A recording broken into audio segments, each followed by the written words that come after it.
We come on air tonight with major developments out of Memphis, where the fallout is growing in the Tyre Nichols case. The Memphis Fire Department has now fired 2 EMTs and a lieutenant, saying they violated numerous policies and protocols when they were called to the scene on January 7th after Nichols had been beaten and pepper sprayed.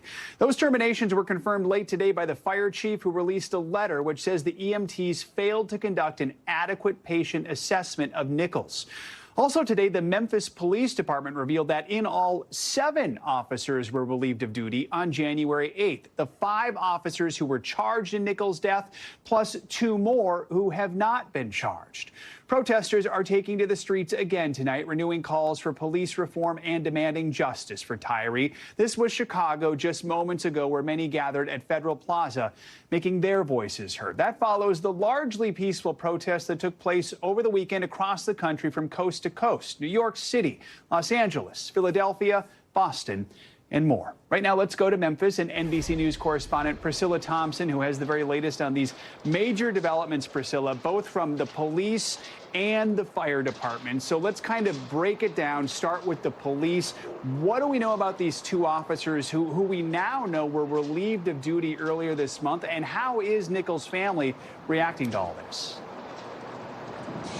Right, Joe. Those 2 officers were placed on administrative leave. They have not been fired, and the department says the reason why their names were not originally released was because the investigation is still ongoing, and again, because they have not been fired. And while the department has declined to say the identity of one of those officers, we now know the identity of the other officer who was relieved of duty. His name is Preston Hemphill. He is a 5-year veteran of the force, and we are learning that on his body cam, you can see that he was one of the officers who tried to pin Nichols down during that initial altercation, and authorities say that he also used his taser. Now, today, the attorneys for Tyre Nichols' family are coming out very strongly, saying they are disappointed that these revelations are just now coming to light, saying in a statement, quote, "It certainly begs the question why the white officer involved in this brutal attack was shielded and protected from the public eye, and to date from sufficient discipline and accountability." Now, Hemphill's attorney says that his client has been fully cooperative and points out that he was only involved in the initial confrontation and not the second, more violent part of that encounter. Joe? Yeah, and that attorney's saying that those 4 videos that were released by Memphis police on Friday, one of those was Officer Hemphill's body camera video. Let's talk about the fire department developments today. What are we learning about these EMTs who were fired? Yeah, so we knew that several fire department personnel had been placed on leave, but we hadn't gotten any details up until this point about who they were or what they had done. And we now have the names of these personnel who were fired: 2 EMTs, Robert Long and Jamichael Sandridge, and 1 Lieutenant, Michelle Whitaker. All 3 of them responded to the scene. And we're learning that when those 2 EMTs arrived, police told them that Tyre Nichols had been pepper sprayed, and they checked him for that. But the fire department says that they failed to do an adequate assessment of the patient and some of his other injuries. And we're also learning from the statement that was released that the lieutenant never even got out of the fire truck. And so the fire department again saying that all 3 of these people have been fired, saying that they violated numerous MFD policies and protocols. Joe? Priscilla, just overall, what is the mood like on the ground right now there in Memphis? And how is Nichols' family preparing for the funeral, which is going to take place in just a little over 24 hours on Wednesday?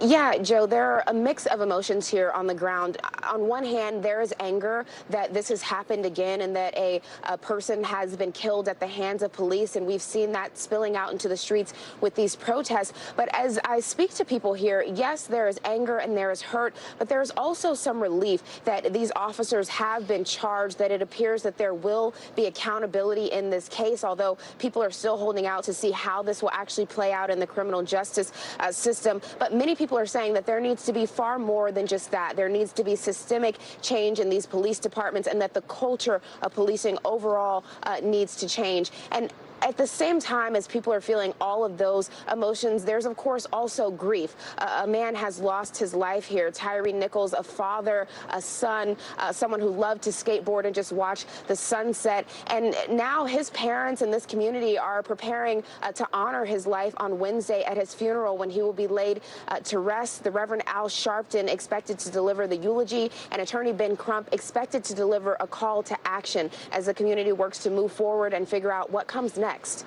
Joe? Thanks for watching our YouTube channel. Follow today's top stories and breaking news by downloading the NBC News app.